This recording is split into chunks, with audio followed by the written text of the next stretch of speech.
सभी बच्चों को गुड इवनिंग। फटाफट जुड़ जाओ, बिना टाइम वेस्ट किए आप लोग फटाफट जुड़ जाओ।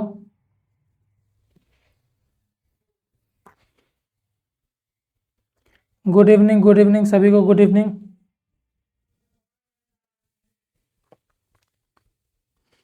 चलिए एक बार फिर से आप सभी लोगों का स्वागत करते हैं उदित एकेडमी के इस ऑनलाइन प्लेटफॉर्म पर। और उदित एकेडमी की इस स्पेशली रैंकर सीरीज में आपका हार्दिक स्वागत है।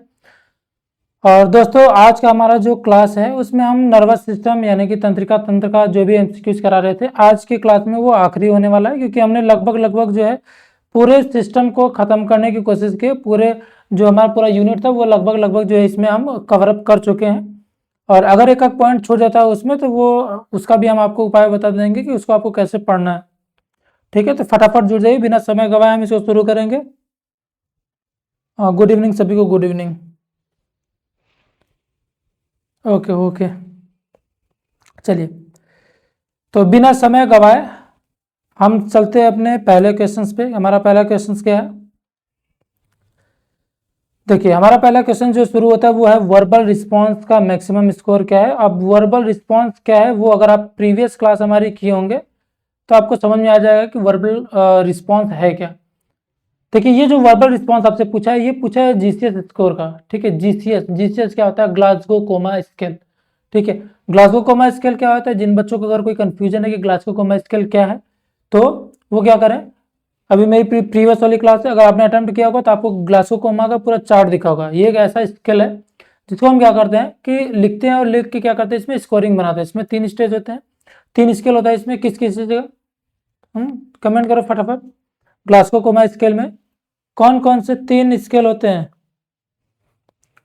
कौन कौन से 3 रिस्पॉन्स जो है हम चेक करते हैं?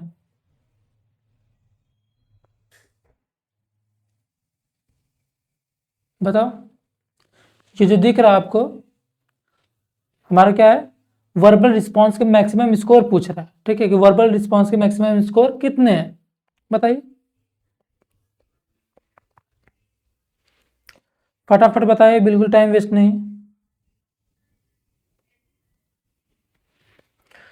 चलिए जो बच्चे पिछली क्लास में नहीं थे वो एक बार क्लास देख लेंगे, और नहीं देखेंगे नहीं देखें तो देख लेंगे, नहीं तो फिर हम क्या करेंगे इस क्लास में भी उसको थोड़ा सा समराइज करने की कोशिश कर देना। और बहुत ही डिटेल में नहीं जाएंगे, जितना हमने पिछली क्लास में समझाया था ग्लासगो कोमा स्केल उतना नहीं समझाने वाले हैं, लेकिन आप इसको थोड़ा सा समझ लीजिए कि है क्या ये। देखिए ग्लासगो कोमा स्केल में हमने बताया था कि इसमें क्या होता है कि 3 रिस्पॉन्सेज हम चेक करते हैं, जिसमें आई रिस्पॉन्स, वर्बल रिस्पॉन्स, ठीक है, दूसरा क्या था वर्बल रिस्पॉन्स, और तीसरा मोटर रिस्पॉन्स चेक करते हैं। ठीक है, आपको ये जो चार्ट इतना बड़ा चार्ट दिख रहा है इसमें हम क्या करते हैं कि सबसे पहले हम I response, I opening response check करते हैं, वर्बल रिस्पॉन्स चेक करते हैं, और क्या हम करते हैं मोटर रिस्पॉन्स चेक करते हैं। ठीक है, तो आपको ये 3 रिस्पॉन्स हमने बता दिया। फिर हमने बताया था कि जो मैक्सिमम स्कोर की बात कर रहे थे हम कि आई रिस्पॉन्स में मैक्सिमम स्कोर कितना होता है 4। ठीक है, मैक्सिमम स्कोर कितना है यहाँ पे 4। ठीक है, और वर्बल रिस्पॉन्स में मैक्सिमम स्कोर कितना था 5, और हमारा जो मोटर रिस्पॉन्स है उसमें मैक्सिमम स्कोर कितना था 6। ठीक है, तो जो हमारा प्रीवियस क्वेश्चन था उसमें पूछा था कि जीसीएस ग्लासगो कोमा स्केल में आई ओपनिंग में कितना मैक्सिमम स्कोर होता है। ठीक है, तो उसका उत्तर था हमारा 4। ठीक है, 4 नंबर हमने दिया था कि मैक्सिमम स्कोर तो यहाँ पे 4 है। मिनिमम पूछे तो मिनिमम तीनों में जो है 1 नंबर आता है। ठीक है, मिनिमम क्या है 1 नंबर। मिनिमम का मतलब क्या है न्यूनतम, कम से कम, और मैक्सिमम का मतलब क्या है, मैक्सिमम का मतलब है अधिकतम, ज्यादा से ज्यादा नंबर कितने हैं। तो हमारे आई ओपनिंग में 4 थे, वर्बल रिस्पॉन्स में हमारा 5 है, और मोटर में 6 है। तो हमारे जो क्वेश्चन में पूछा है वो क्या पूछा है, क्वेश्चन में क्या था कि वर्बल रिस्पॉन्स में मैक्सिमम स्कोर कितना है। ठीक है, तो आप बताइए कि इनमें से, इन चारों में से कौन सा जो है ऑप्शन सही होगा। क्या ऑप्शन 1 जो है 3, 4, 6 या 5, मैक्सिमम स्कोर कितना है? फटाफट जवाब दीजिए, वर्बल रिस्पॉन्स में मैक्सिमम स्कोर कितना है। अभी हमने आपको चार्ट दिखाया, उस चार्ट से भी अगर आप समझे होंगे तो समझ में आ गया होगा आपको कि हम क्या कह रहे हैं, क्या पूछ रहा है ये प्रश्न। चलो फटाफट जवाब दो बच्चों। हाँ, बहुत सारे बच्चों का सही जवाब आ रहा है।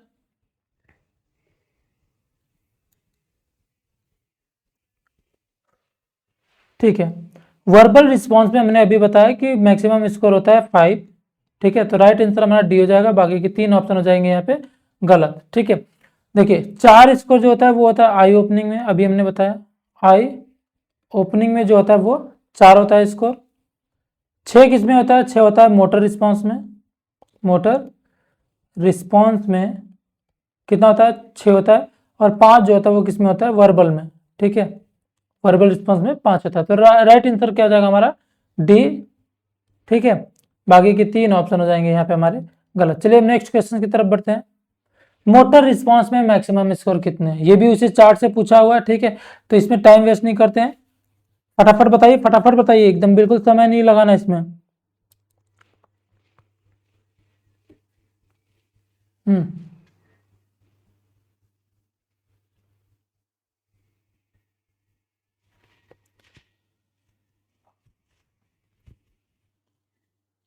चलिए ठीक है, काफी बच्चों का सही आंसर है। हाँ, 4 गलत है, 5 गलत है, 3 गलत है। राइट आंसर क्या है यहाँ पे? 6। ठीक है, बाकी के 3 ऑप्शन जो हमारे गलत। तो ऑप्शन सी जो है यहाँ पे सही है, बाकी के 3 ऑप्शन क्या हो जाएंगे? गलत। चलिए नेक्स्ट क्वेश्चन की तरफ हम बढ़ते हैं।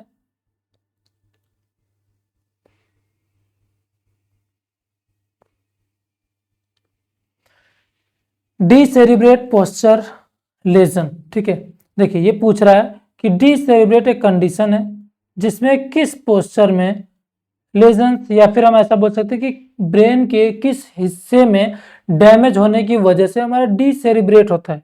अब देखिए डीसेरिब्रेट, डीकॉर्टिकेट, दो चीजें हैं, हमने बता रखी, लेकिन आपको नहीं समझ में आया होगा तो हम उसको फिर से बता देंगे कि डीसेरिब्रेट और डीकॉर्टिकेट है क्या। चलिए, यहाँ पे पूछ क्या रहा है कि हमारा जो डीसेरिब्रेट है, डीसेरिब्रेट, देखिए यहाँ पे सेलिब्रेट लिखा है, इसको सेलिब्रेट कर लीजिए। डीसेरिब्रेट पोस्चर में घाव होता है, मतलब कि किस पोस्चर में घाव होता है? किस में होता है? किस पोस्चर में? ब्रेन के किस हिस्से में घाव होता है? चलिए, आपको शायद नहीं पता होगा कि डीसेरिब्रेट और डीकॉर्टिकेट क्या है, लेकिन हमने इसी ग्लासोकोमा स्केल में आपको बताया था कि एबनॉर्मल फ्लेक्शन और एबनॉर्मल एक्सटेंशन बताया था, याद है थोड़ा बहुत? एबनॉर्मल फ्लेक्शन को हम कहते हैं डीकॉर्टिकेट और एबनॉर्मल एक्सटेंशन को बोलते हैं डीसेरिब्रेट। बात समझ में आई? चलिए हम इसको एक डायग्राम से समझेंगे कि आखिर है क्या ये डीसेरिब्रेट डीकॉर्टिकेट, उसके बाद आप खुद इसका आंसर देंगे। देखिए आपको ये जो पोस्टर दिख रहा होगा, एक आदमी है जो लेटा है। ठीक है, आप इसके दोनों हाथों को देखिए। आप जब इसके दोनों हाथों को देखते हैं, जब इस आदमी का दोनों हाथ आप देख रहे हैं इसका, तो उसमें क्या दिख रहा है आपको कि इसका दोनों हाथ जो है वो वेल फ्लेक्स्ड है, पूरी तरह से क्या है, बहुत ज्यादा फ्लेक्शन की तरफ है। ठीक है, ये पूरी तरह से क्या है? फ्लेक्शन। फ्लेक्शन एक्सटेंशन तो आपको पता होगा। हाँ, फ्लेक्शन एक्सटेंशन क्या है? ये बॉडी के मूवमेंट होते हैं, मसल्स के मूवमेंट होते हैं। जैसे हमारे एल्बो की बात करें हम, तो ये जो हमारा है, अगर इनके बीच में ये जो जॉइंट है, जॉइंट के बीच में डिग्री अगर कम होती है, डिग्री कौन सा है? एंगल। ठीक है, तो वो क्या कहलाता है? फ्लेक्शन। जैसे मान लीजिए हमारा हाथ सीधा था, अभी इनके बीच में कितनी डिग्री है?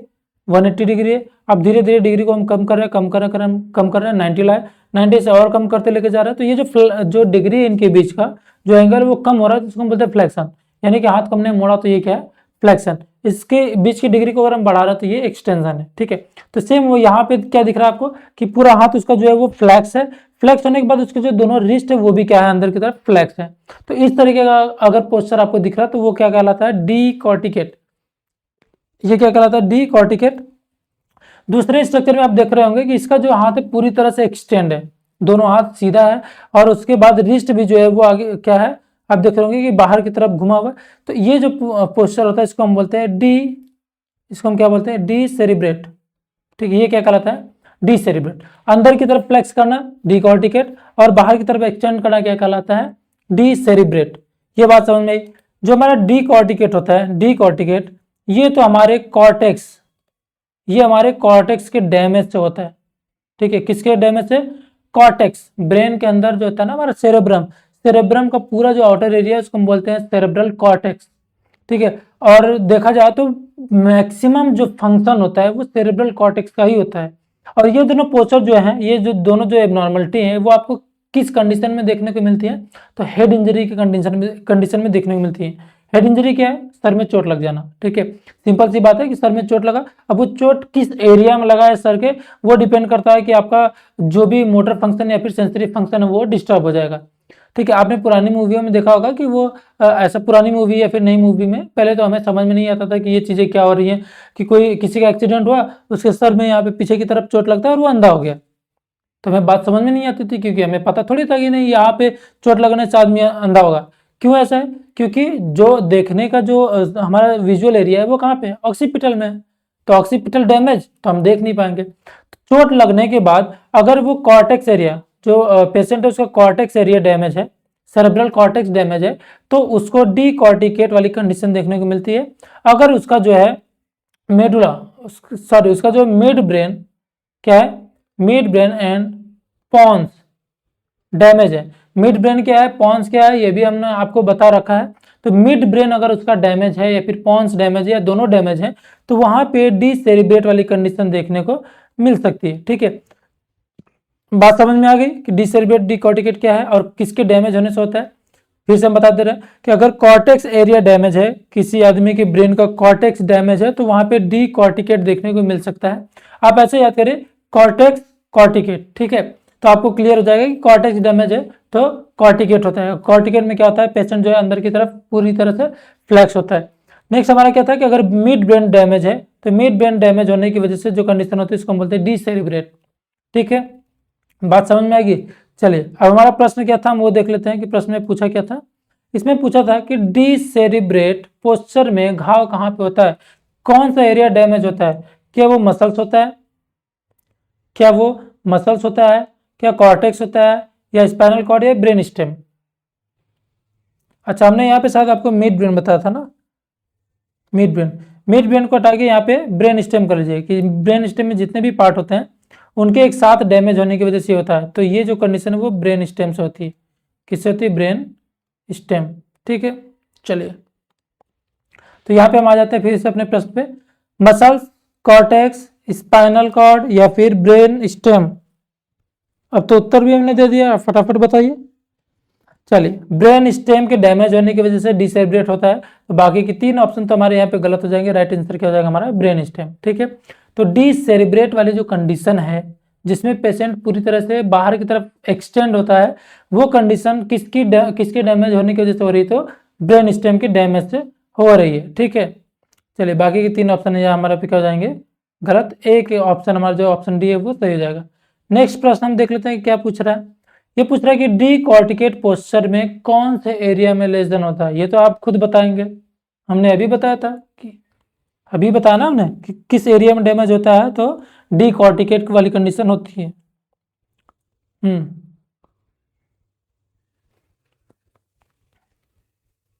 फटाफट जवाब दीजिए, सबका जवाब आना चाहिए। जितने बच्चे जुड़े हैं, जितने बच्चे ऑनलाइन है, सबका जवाब आना चाहिए।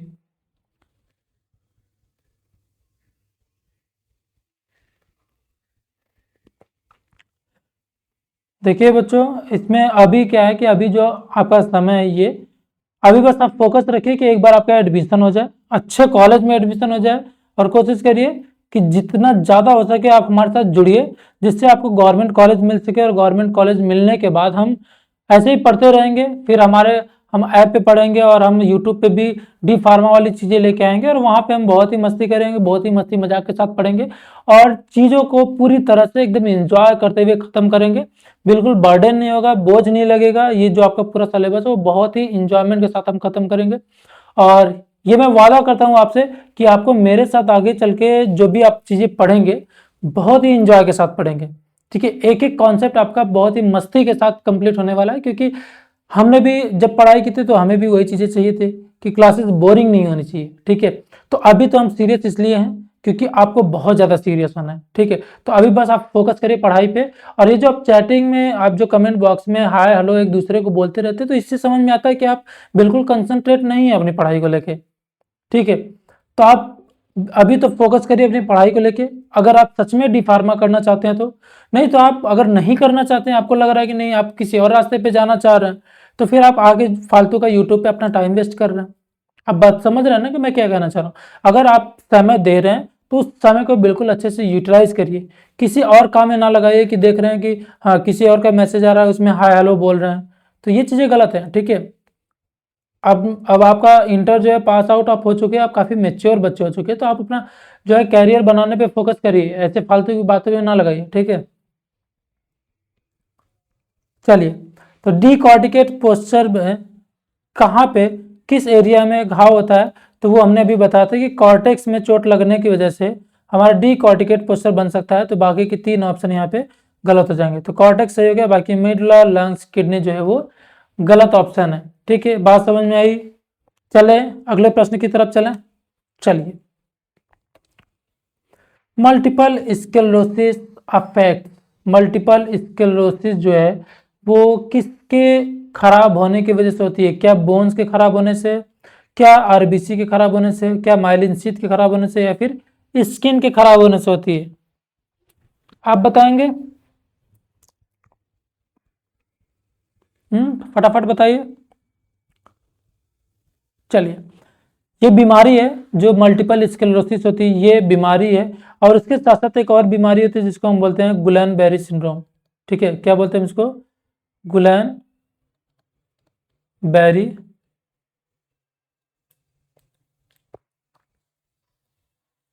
सिंड्रोम।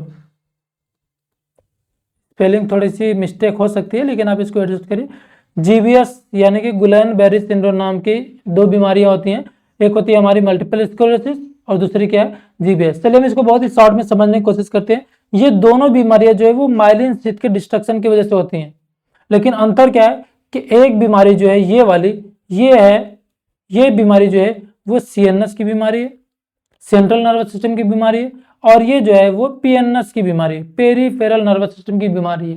देखिए, आप इन चीजों को कोरिलेट कर सकते हैं कि जब हमने सीएनएस और पीएनएस बताया था तो उसमें हमने एक चीज बताई थी कि जो माइलिन शीथ होता है वो एक स्पेसिफिक सेल से बनता है। सीएनएस के अंदर जो बनता है वो ओलिगोडेंड्रोसाइट से बनता है, और पेरीफेरल नर्वस सिस्टम के अंदर बनता है किससे? स्वान सेल से, ठीक है। तो हम ऐसा डायरेक्टली बोल सकते हैं कि जो हमारा मल्टीपल स्क्लेरोसिस है वो ओलिगो डेंड्रोसाइट्स के डिस्ट्रक्शन की वजह से होता है, ठीक है। अब ये जो ओलिगोडेंड्रोसाइट्स है ये क्या कराती है? तो ये सीएनएस के अंदर माइलिन शीथ बनाती है, ठीक है। सीएनएस के अंदर क्या बनाती है? Myelin sheath. तो डायरेक्टली हम ये बोल सकते हैं कि माइलिन शीथ का डैमेज होना किसका कॉज है?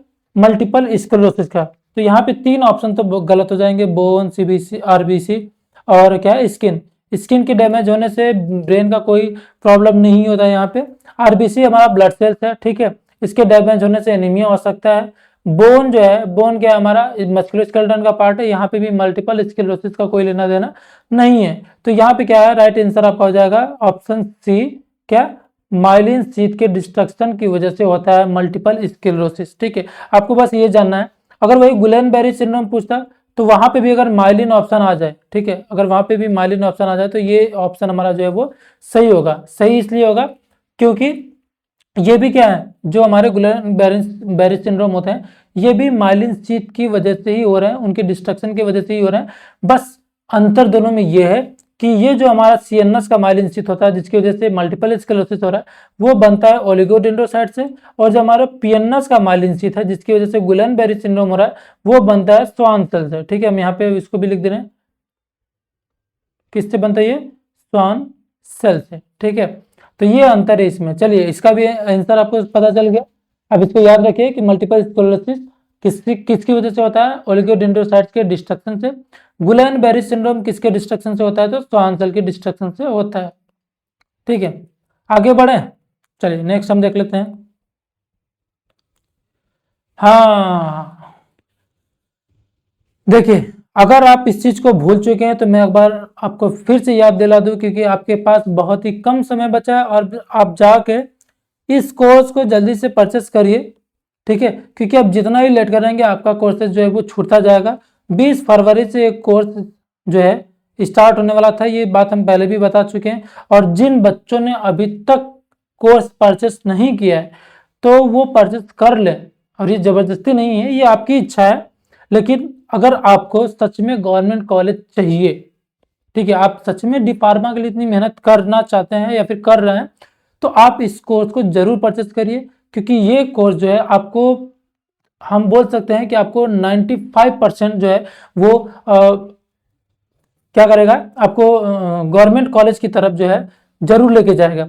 लेकिन उसमें डिपेंड करता है कि आप कितना कंसंट्रेट होकर पढ़ाई कर रहे हैं। अगर आप रेगुलर हैं, हमारे साथ जुड़े हैं उदित एकेडमी में, उदित एकेडमी के इस ऑनलाइन प्लेटफॉर्म पर जो हमारा चैनल है, जो हमारा एप्लीकेशन है, उस पर अगर आपने क्लास परचेस किया है, जिसमें आपको ये सारी चीज़ें मिल रही हैं, डेली लाइव क्लासेस मिल रही हैं, ठीक है, उसमें डिस्कशन मेथड होगा, आपने कुछ हमसे पूछा उसका तुरंत आपको जवाब मिलेगा, सारे कमेंट्स आपके पढ़े जाएंगे, ठीक है। तो यहाँ पे जो है आप फालतू के मैसेजेस भी करते रहते हैं यूट्यूब पे, लेकिन वहाँ पे आप जो है वो सिर्फ पढ़ाई से रिलेटेड मैसेज करेंगे, आपको उसका जवाब भी मिलेगा। उसके साथ क्या है, आपको रिकॉर्डेड लेक्चर भी मिलेगा। अगर आपकी कुछ चीज़ें छूट गई हैं तो आपको वो रिकॉर्डेड लेक्चर भी मिलेगा, आप वहाँ पे जाके रिकॉर्डेड क्लास को भी अटेम्प्ट कर सकते हैं। फिर उसके बाद आपको क्या मिलेगा, ई बुक PDF नोट्स मिलेगा, चैप्टर वाइज टेस्ट भी लिया जाएगा, ठीक है। हर एक चैप्टर का जो कंप्लीट हुआ है, ठीक है, चैप्टर कंप्लीट करते टाइम हम उसके साथ साथ ही कुछ क्वेश्चंस जो है वो सॉल्व करवाएंगे, लेकिन उसके साथ साथ हम टेस्ट भी लेंगे, ठीक है। नेक्स्ट उसके अलावा आपको क्या चीज़ें मिलेंगी, प्रीवियस ईयर का क्वेश्चन पेपर हम सॉल्व कराएंगे, कि जो प्रीवियस ईयर में जो भी प्रश्न पूछे गए थे उसको भी हम सॉल्व करवाएंगे, कि कौन कौन से प्रश्न कैसे, क्या पैटर्न है उनका, और किस तरीके से आपको कितना टाइम मैनेजमेंट, सारी चीज़ें जो है वो भी आपको, जो आप इस कोर्स में आप जाके उसका जो है लाभ उठा सकते हैं, ठीक है। चलिए नेक्स्ट हम अब प्रश्न की तरफ बढ़ते हैं। मेनिंजाइटिस, मेनिंजाइटिस क्या है, मेनिंजाइटिस किसके प्रभावित होने से होता है, मेनिंजाइटिस किसे प्रभावित करता है, ठीक है। चलिए मेनिंजाइटिस पूछ रहा है कि किसकी बीमारी है, तो ये आपको इसी ऑप्शन में से ही, आप जब सारे ऑप्शन पढ़ेंगे, चारों ऑप्शन, तो आपको इसी में से पता चल जाएगा कि मेनिंजाइटिस जो है वो किस किस स्ट्रक्चर की बीमारी है, नाम से ही पता चल जाएगा। चलिए फटाफट जवाब दीजिए, फटाफट जवाब आना चाहिए बच्चों।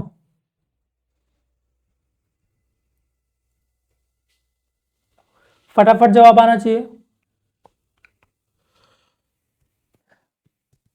मेनिंजाइटिस, मेनिंजाइटिस है क्या? हम्म, किसी को पता है मेनिंजाइटिस क्या होता है? देखिए, किसी भी स्ट्रक्चर के आगे अगर आइटिस वर्ड लग जाता है, आइटिस, तो इसका मतलब होता है कि इन्फ्लामेशन, ठीक है। इसका मतलब क्या होता है, इन्फ्लामेशन। इन्फ्लामेशन का मतलब क्या होता है, सूजन, ठीक है। ऐसे हिंदी में बोल सकते हैं, यहाँ पे क्या होता है, सूजन होता है। सूजन सिर्फ स्वेलिंग ही नहीं होता है, बल्कि इसके साथ साथ और भी कुछ सिम्टम्स वहाँ पे देखने को मिलते हैं, कुछ साइन भी देखने को मिलता है, जैसे कि पेन, रेडनेस, और वहाँ का टेम्परेचर बढ़ा हुआ मिलेगा, हीट देखने को मिलेगा, और स्वेलिंग हमने बता ही दिया। उस फंक्शन का, उस जहाँ पे भी इन्फ्लामेशन हो रहा है उसका फंक्शन भी हम ठीक से नहीं कर पाते हैं। तो आइटिस वर्ड जो जहाँ पे भी लगा हो, जब हमने आपको प्रेफिक्स एंड सफिक्स पढ़ाया था तो उसमें हमने बताया था कि आइटिस जहाँ पे भी जुड़ा हो इसका मतलब क्या होता है, इन्फ्लामेशन, ठीक है। तो यहाँ पे मेनिंजाइटिस पूछा है, तो मेनिंजाइटिस लंग्स का इन्फ्लामेशन है क्या, लीवर का है क्या, मसल्स का है क्या, या मेनिंजस का है? फटाफट बताइए। चलिए मेनिंजाइटिस जो है वो मेनिंजस के इन्फ्लामेशन को कहते हैं। मेनिंजस में इन्फेक्शन हुआ या फिर किसी वजह से वहां पे इन्फ्लामेशन हुआ जिससे मेनिंजस का प्रॉपर फंक्शन नहीं हो पा रहा, तो वो क्या कहलाता है, मेनिंजाइटिस। अब मेनिंजस क्या होता है, मेनिंजस हमने बता रखा है कि ब्रेन के ऊपर, ब्रेन को प्रोटेक्ट करने वाली एक लेयर होती है जिसमें 3 लेयर पाई जाती हैं, यानी कि ब्रेन की एक कवरिंग जिसके अंदर 3 लेयर टोटल पाई जाती है, इसी को हम क्या बोलते हैं, मेनिंजस बोलते हैं, ठीक है। जिसमें क्या होता है, सबसे आउटर लेयर जो होती है वो ड्यूरा मैटर होती है, बीच वाली जो होती है एरेक्नॉइड मैटर होती है, और सबसे नीचे जो होता है वो क्या होता है, पाया मैटर होता है। इन एरेक्नॉइड मैटर और पाया मैटर के बीच में एक स्पेस होता है जिसको हम बोलते हैं सब एरेक्नॉइड स्पेस, और उनके बीच में भरा होता है एक फ्लूइड जिसको हम क्या बोलते हैं, सेरेब्रो स्पाइनल फ्लूइड। और ये जो मेनिंजस है वो करती है क्या है कि ब्रेन को प्रोटेक्ट करती है, उसके साथ साथ उनके अंदर जो फ्लूइड भरा होता है वो क्या करता है, ब्रेन को न्यूट्रिशन प्रोवाइड करता है, और साथ में क्या करता है कि वहां से वेस्ट प्रोडक्ट को बाहर निकालता है, और वहां पे कुशन प्रोवाइड करता है ब्रेन को। तो सब मिला के मेनिंजस का काम है ब्रेन को प्रोटेक्ट करना। तो उसी में अगर इन्फ्लामेशन हो जा रहा है तो उसको हम बोलते हैं मेनिंजाइटिस। तो राइट आंसर यहाँ पे हो जाएगा मेनिंजस। बाकी के 3 ऑप्शन जो है आपके हो जाएंगे वो गलत, ठीक है। मस्तिष्क की झिल्लियां सही है, बाकी मांसपेशी, लीवर, फेफड़े आपके गलत हो जाएंगे। चलिए अब अगले प्रश्न की तरफ बढ़ते हैं। बेल्स पाल्सी क्या है, बेल्स पाल्सी होती क्या है और ये किस नर्व के डैमेज होने की वजह से हो रही है। बेल्स पाल्सी किस नर्व के डैमेज होने की वजह से हो रही है। बेल्स पाल्सी का दूसरा नाम होता है फेशियल पाल्सी। अगर आपको बेल्स पाल्सी की जगह पे फेशियल पाल्सी पूछे, फेशियल पाल्सी, तो यहाँ पे इसका मतलब यही है कि ये बेल्स पाल्सी को ही पूछ रहा है। पाल्सी का मतलब यहाँ पे क्या है, पैरालाइसिस, पैरालाइसिस, ठीक है। और फेशियल का मतलब आप जानते हैं कि फेस, तो फेस में अगर पैरालाइसिस हो रहा है तो वो किस नर्व के डैमेज होने की वजह से हो रहा है।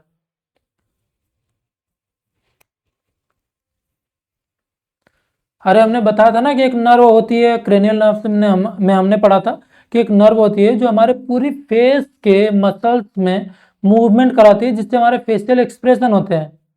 कौन सी नर्व होती है, कितने नंबर पे, फटाफट बताओ। कौन सी नर्व है जो फेशियल एक्सप्रेशन कराती है और वो नर्व कितने नंबर पे आती है, ये आपका जवाब होना चाहिए अभी तुरंत। चलो मैं वेट कर रहा हूं, फटाफट जवाब दो।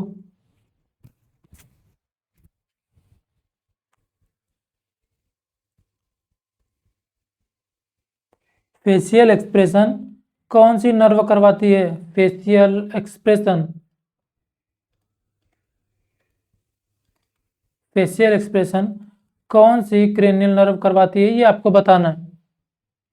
और वो कितने नंबर पे आती है, पहली है, दूसरी है, तीसरी है, कितनी होती है क्रेनियल नर्व, 12 पेयर ना, कितनी होती है टोटल, 12 पेयर, जिसमें से कौन सी नर्व पूछ रहा है कि फेशियल एक्सप्रेशन कराती है और उसी नर्व के डैमेज होने की वजह से ये प्रॉब्लम हो रही है, ठीक है।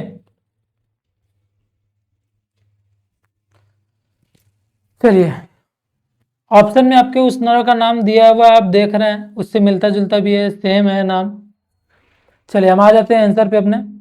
क्या ट्राइजेमिनल के डैमेज होने की वजह से बेल्स पाल्सी होती है, क्या ट्राइजेमिनल फेशियल एक्सप्रेशन कराता है, नहीं, बिल्कुल नहीं, ये ऑप्शन तो हमारा गलत हो गया, क्योंकि ट्राइजेमिनल के हमने बताया थे कि ये क्या करता है कि फेस में जितने सेंसरी होते हैं, सेंसरी का मतलब क्या है, जितने भी सेंसेशन हमारे फेस की स्किन पे हो रहे हैं वो कैरी करने का काम किसका होता है, ट्राइजेमिनल का।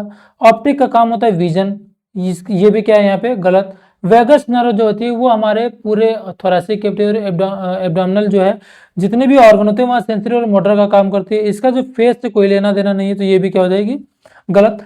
आखिरी ऑप्शन जो हमारा फेशियल, यही सही होगा, क्योंकि जो फेशियल नर्व होती है ये कितने नंबर पे आती है, 7वें नंबर पे, और यही फेशियल नर्व जो है वो फेशियल एक्सप्रेशन करवाती है, ठीक है। ये क्या करवाती है, फेशियल एक्सप्रेशन करवाती है। तो ये ऑप्शन जो है वो सही है, क्योंकि अगर ये डैमेज हो गया, ये डैमेज हो गया, तो इसके डैमेज होने की वजह से जो प्रॉब्लम होती है वो कहलाती है बेल्स पाल्सी। क्या कहलाती है, बेल्स पाल्सी, ठीक है, जिसको हम फेशियल पाल्सी के भी नाम से जानते हैं। और गांव में इसको क्या बोलते हैं आम भाषा पे, हवा लग जाना। देखा होगा या फिर सुना होगा कि किसी का फेस जो है वो रातों रात क्या हो जाता है, टेढ़ा हो गया, तो उसको बोलते हैं कि इनको हवा लग गया, ठीक है। तो ये जो प्रॉब्लम होती है इसी को हम बोलते हैं बेल्स पाल्सी। एक्चुअली उनको हवा नहीं लगता है, बल्कि रातों रात उनकी जो नर्व होती है वो डैमेज हो जाती है, अचानक से ये नर्व डैमेज हो जाती है, जिसकी वजह से उसके सिम्टम्स जो है, जिसको उसके जो साइंस है वो तुरंत दिख जाते हैं। तुरंत का मतलब क्या है कि वो सुबह उठा, उसको दिख गया कि उसका फेस जो है वो टेढ़ा है, तो आपको कुछ इस तरीके का फेस देखने को मिलता है। आप यहाँ पे देख रहे होंगे कि जो पेशेंट का फेस है वो लिप्स इस तरीके से मुड़ गया, नोज जो है इधर की तरफ खींची हुई है, ठीक है, ऐसे एक तरफा नोज हो गया, और ये जो आईब्रोज वगैरह हैं ये सब क्या हो गई हैं, लूज हो गई, नीचे की तरफ हो गई, और आई जो होती है वो ड्रॉपिंग हो जाती है। ड्रॉपिंग का मतलब क्या है, जैसे आदमी होता नहीं आधा नींद में ऐसे आधे पल के झपकी हुई, उस तरीके की एक आंख देखने को मिलती है। बात समझ में आई। देखिए चलिए, होता क्या है कि जब भी ऐसी कंडीशन होती है, यहाँ से मान लीजिए कि ये जो हमारा ब्रेन है, ये क्या है, ब्रेन है, ठीक है, अंदर ब्रेन है, और इसी ब्रेन से निकलती है हमारी फेशियल नर्व। नर्व निकल के आई पूरे फेस पे ऐसे फैली हुई है, ठीक है, इधर भी फैली, इधर भी फैली हुई, फिर पूरे फेस पे जो है फेशियल नर्व फैली हुई। सेम इधर भी वही पैटर्न होगा, क्योंकि हमने बताया था कि ये जो क्रेनियल नर्व होती है वो पेयर्स में होती है। अब हुआ क्या कि ये जो नर्व है इस जगह से यहाँ से डैमेज हो गई, ठीक है, यहाँ से नर्व क्या हो गई, डैमेज हो गई, यहाँ से नर्व जो है वो डैमेज होगी। तो डैमेज होने के बाद क्या हुआ कि आगे की जो भी सप्लाई थी इसकी मसल्स को, फेस की मसल्स को, वो हो गई डैमेज। ये क्या हो गई, डैमेज। अब यहाँ पे किसी भी नर्व का सप्लाई नहीं है, तो ये जो मसल्स थी, इस तरफ की मसल्स, देखिए यहाँ पे क्या है, हम इसको आधा आधा बांट देते हैं पहले। तो इस तरफ की जो मसल्स थी वो लूज हो गई। लूज क्यों हो गई? क्योंकि इनको कंट्रोल करने वाला जो नर्व था वो तो डैमेज हो गया। यहाँ पे जो नर्व आया था, फेशियल नर्व का लेफ्ट वाला ब्रांच, वो तो डैमेज हो गया। तो उसकी वजह से क्या होगा कि इधर की जो मसल्स थी वो लूज हो गई, और लूज होते ही दूसरी तरफ की नर्व ठीक थी, तो इसने अपनी तरफ इसको खींच लिया। बात समझ में आ रही कि नहीं? तो आप देख सकते हैं कि ये जो फेस का, इसका जो लिप्स इस तरीके से होना चाहिए, वो खींच के इधर की तरफ जा रहा है। तो इधर की मसल्स जो है, इधर की जो नर्व है, वो क्या करती है, इनको अपनी तरफ खींच लेती हैं। और उसके साथ साथ क्या दिख रहा है आपको, नाक भी जो इधर की तरफ खींचा हुआ, लिप्स भी इधर की तरफ खींचा हुआ, और साथ में इधर की जब फेशियल नर्व भी डैमेज हो गई है, तो जितने भी मूवमेंट है वो नहीं हो पाएगा। जैसे कि आईब्रोज को अगर हम ऊपर ले जाने की कोशिश करेंगे, तो एक तो जाएगा हमारा जिधर का जो सही है उधर का तो जाएगा, लेकिन जिधर का गड़बड़ हुआ है उधर का आईब्रोज जो है वो ऊपर नहीं जाएगा। ठीक है, जैसे हम आईब्रोज को ऊपर करते हैं ना, वो नहीं होगा। उसके साथ साथ अगर आंख को बंद करने के लिए बोला जाए तो आंख को हम बंद भी नहीं कर पाएंगे, आंख खुली रह जाती है। दूसरी तरफ की आंख बंद हो जाएगी, लेकिन जिधर प्रॉब्लम है वो आंख खुली ही रह जाती है। तो इस तरीके का अगर फेस किसी का दिख रहा है तो इसका मतलब ये क्या है, फेशियल पाल्सी है, जो किस नर्व के डैमेज होने की वजह से हो रही है, क्रेनियल नर्व 7वें नंबर पे। ठीक है, 7वें क्रेनियल नर्व के डैमेज होने से प्रॉब्लम होती है बेल्स पाल्सी या फिर फेशियल पाल्सी। चलिए अब नेक्स्ट प्रश्न की तरफ हम बढ़ते हैं। सेंसरी पाथवे एग्जाम्पल है, सेंसरी पाथवे का एग्जाम्पल है क्या, मोटर ट्रैक्ट। देखिए पूछ रहा है सेंसरी, ऑप्शन में दिया है मोटर, तो क्या सही होगा? नहीं, इसको तो सबसे पहले ही गलत कर दीजिए कि मोटर है ही नहीं। उसके बाद पूछ रहा है कॉर्टिको स्पाइनल, कॉर्टिको स्पाइनल, स्पाइनोथैलेमस, उसके बाद क्या है, रिफ्लेक्स आर्च। तो इसमें पूछ रहा है कि सेंसरी पाथवे, स्पेशली सिर्फ और सिर्फ सेंसरी के बारे में पूछा है, तो सेंसरी पाथवे का एग्जाम्पल क्या है? देखिए आपको ये सारे टर्म्स भले ही कठिन लग रहे होंगे कि मोटर ट्रैक क्या है, स्पाइनोथैलेमिक ट्रैक क्या है, लेकिन अगर आप इसको ध्यान से समझने की कोशिश करें तो ये कुछ है ही नहीं। बस आप इस शब्द को तोड़िए कि कहना क्या चाह रहा है। देखिए सबसे पहले अगर हम देखें कि पहला तो हमने बता दिया कि मोटर ट्रैक का तो काम होता है मोटर, नाम से ही पता चला है, तो सेंसरी पाथवे का यहाँ से कोई लेना देना नहीं है। दूसरा जो ऑप्शन है उसको हम बाद में देखेंगे, पहले हम देख लेते हैं option C, cortico spinal. Cortico spinal का मतलब क्या है कि ये ब्रेन का कॉर्टेक्स है, हमने बताया ना कि सेरेब्रम होता है, ये क्या है, ये हमारा सेरेब्रम। सेरेब्रम का जो आउटर एरिया होता है इसको हम बोलते हैं कॉर्टेक्स, इसको हम क्या बोलते हैं, कॉर्टेक्स, यानी कि ये ब्रेन है, ये कॉर्टेक्स हो गया इसका। और उसके बाद इसमें क्या जुड़ा है, कॉर्टिको स्पाइनल, यानी कि कोई ऐसा मैसेज जो कॉर्टेक्स से आ रहा है किधर, स्पाइनल कॉर्ड की तरफ। तो ये तो मोटर हो गया, क्योंकि ब्रेन से अगर मैसेज स्पाइनल कॉर्ड के पास आ रहा है, फिर स्पाइनल कॉर्ड से जाएगा, मान लीजिए हमारे हाथ में चला गया, तो अगर ब्रेन से हाथ में आ रहा तो ये क्या हो गया, मोटर हो गया। ठीक है, नाम पढ़िए, नाम लिखा गया कॉर्टिको स्पाइनल, यानी कि कॉर्टेक्स से चला और स्पाइनल की तरफ आया, तो ये तो हो गया हमारा मोटर हो गया। और पूछा क्या है, सेंसरी पाथवे, तो ये ऑप्शन तो हो गया गलत। तीसरा है रिफ्लेक्स आर्च, रिफ्लेक्स आर्च भी गलत होगा, क्योंकि रिफ्लेक्स आर्च हमने बताया था ना कि ये क्या होता है, स्पाइनल कॉर्ड, स्पाइनल कॉर्ड में हमने बताया था कि एक मैसेज जाता है, मैसेज जाते ही क्या होगा, यहाँ से ये मैसेज गया और यहीं से उसको मैसेज घुमा दिया जाता है। तो इसमें सेंसरी का भी काम है, सेंसरी पाथवे भी है और मोटर भी इन्वॉल्व है। तो यहाँ पे सिर्फ सेंसरी पूछा है, मोटर नहीं पूछा है, तो ये जो हमारा रिफ्लेक्स आर्च है ये भी ऑप्शन गलत हो जाएगा। और राइट आंसर होगा हमारा स्पाइनोथैलेमिक। स्पाइनोथैलेमिक इसलिए होगा क्योंकि हमने बताया था कि जो हमारा थैलेमस होता है वो रिले स्टेशन की तरह काम करता है। ठीक है, जैसे कि हम अभी यहाँ पे आपको ड्रॉ करके बता दे रहे हैं कि ये हमारा ब्रेन है। ठीक है, ये क्या है, ब्रेन, और यहाँ पे थैलेमस, ये हमारा क्या है, स्पाइनल कॉर्ड। तो कोई मैसेज जो है स्पाइनोथैलेमस जा रहा है, यानी कि स्पाइनल कॉर्ड से जा रहा है थैलेमस के पास, और उसके बाद थैलेमस ने इसको भेजा जहां पे भी उसको जाना है। तो अगर मैसेज कोई ब्रेन, मान लीजिए हमारे हाथ से आया, गया स्पाइनल कॉर्ड के पास, और स्पाइनल कॉर्ड ने भेजा थैलेमस के पास, तो स्पाइनोथैलेमस यानी कि स्पाइनल से थैलेमस की तरफ बढ़ रहा है, तो ये तो हो गया हमारा सेंसरी। ठीक है, क्योंकि वो हाथ से होते हुए या फिर स्पाइनल कॉर्ड से ब्रेन की तरफ बढ़ रहा, तो वो क्या हो गया, सेंसरी। बात समझ में आई? सेंसरी का मतलब देखिए यहाँ पे हमने बताया था कि मान लीजिए यहाँ पे चींटी ने काटा, तो वो मैसेज जाएगा पहले हमारे स्पाइनल कॉर्ड के पास, स्पाइनल कॉर्ड ने भेजा हमारे थैलेमस के पास, और थैलेमस ने उसको भेज दिया पैराइटल लोब में। तब हमें पता चला कि नहीं, यहाँ पे चींटी ने काटा। तो जो मैसेज स्पाइनल कॉर्ड से थैलेमस के पास जा रहा है वो सेंसरी हो गया, क्योंकि ये सेंस फील हो रहा है, हमें पेन फील हो रहा है, तो ये सेंस है। ठीक है, वही हमारे ब्रेन ने मैसेज भेजा स्पाइनल कॉर्ड को, स्पाइनल कॉर्ड ने यहाँ की मसल्स को सिकोड़ दिया, ठीक है, तो ये क्या हो गया, मोटर रिस्पॉन्स हो गया। तो अगर मैसेज जो है ब्रेन से स्पाइनल कॉर्ड पे आया तो मोटर है, स्पाइनल कॉर्ड से ब्रेन पे गया तो सेंसरी है। तो हमारा जो ऑप्शन बी है वो सही हो जाएगा, बाकी के 3 ऑप्शन जो है वो गलत हो जाएंगे। ठीक है, चलिए नेक्स्ट क्वेश्चन की तरफ हम बढ़ते हैं। हाँ देखिए, यहाँ पे हमने कुछ एग्जांपल्स दिए हैं और एक फोटो में दिखाया हुआ कि कैसे सेंसरी और कैसे मोटर है। तो वो चीज़ें तो हमने आपको समझा दी, और इसको हम नहीं समझे तो अच्छा है, क्योंकि आप ज़्यादा कंफ्यूज हो जाएंगे। चलिए हम नेक्स्ट की तरफ बढ़ते हैं। Voluntary movement control by, voluntary movement किसके द्वारा कंट्रोल होता है? क्या सेरेब्रम कंट्रोल करता है, मिडुला कंट्रोल करता है, पॉन्स या स्पाइनल? आप बताइए कि वॉलंटरी मूवमेंट का कंट्रोल किसके द्वारा होता है? ये भी हमने बता रखा है, सारी चीजें हमने बता रखी हैं, बस आप बताइए। स्वैच्छिक गतिविधि को कौन नियंत्रित करता है?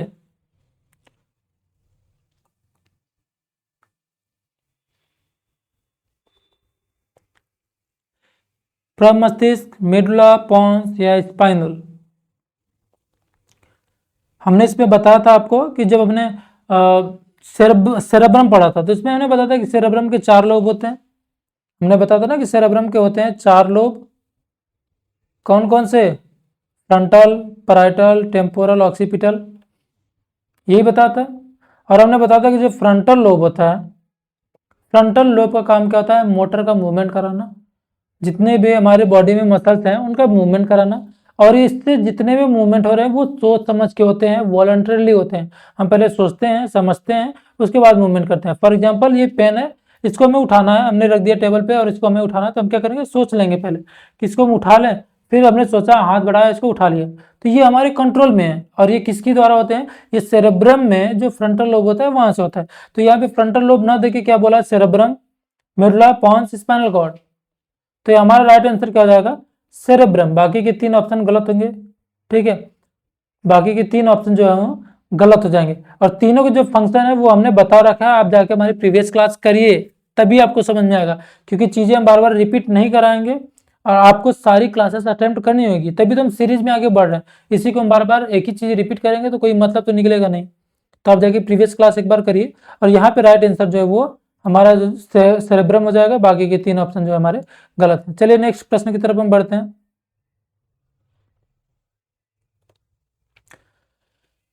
और ये सिर्फ आज की क्लास का ही नहीं, बल्कि इस पूरे यूनिट का आखिरी प्रश्न है, हमारे नर्वस सिस्टम का आखिरी प्रश्न है। और इसको बहुत ही अच्छे से विदाई दीजिए आप इस सिस्टम को, और इसका उत्तर जो है वो हम आप पे छोड़ते हैं। आप कहीं से ढूंढ के कमेंट बॉक्स में डालिए। ठीक है, अब हम यही आपसे चाहेंगे कि आप कहीं से ढूंढिए और इसके आंसर जो है वो कमेंट बॉक्स में आप खुद डालिए।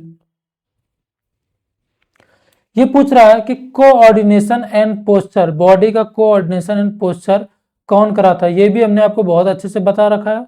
क्या वो थैलेमस है, कॉर्टेक्स है, सेरेबेलम है, या मेडुला ऑब्लोंगाटा? पहले तो हम अभी आपको समय दे देते हैं 2 मिनट का, आप खुद बताइए।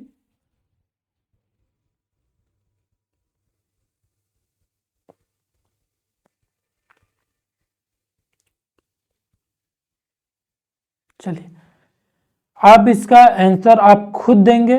ठीक है, आप कमेंट बॉक्स में इसका आंसर डालिए। हम 10वें का इंतजार करेंगे, 10वें प्रश्न का इंतजार करेंगे कि सभी बच्चों का उत्तर जो है वो सही सही आएगा। आप कहीं से ढूंढ के डालिए, या फिर मेरी ही क्लास प्रीवियस जो है वो देखिए, और देख के आप इसका आंसर दीजिए। ठीक है, चलिए आज के लिए इतना ही, बाकी धन्यवाद। और हम मिलते हैं अब नेक्स्ट क्लास में नेक्स्ट सिस्टम के साथ। नेक्स्ट यूनिट जो भी होगा मेरा वो हम लेके आएंगे आप। ठीक है, तो आज के लिए फिलहाल इतना ही। थैंक यू आप सभी को अपना इम्पोर्टेंट समय देने के लिए।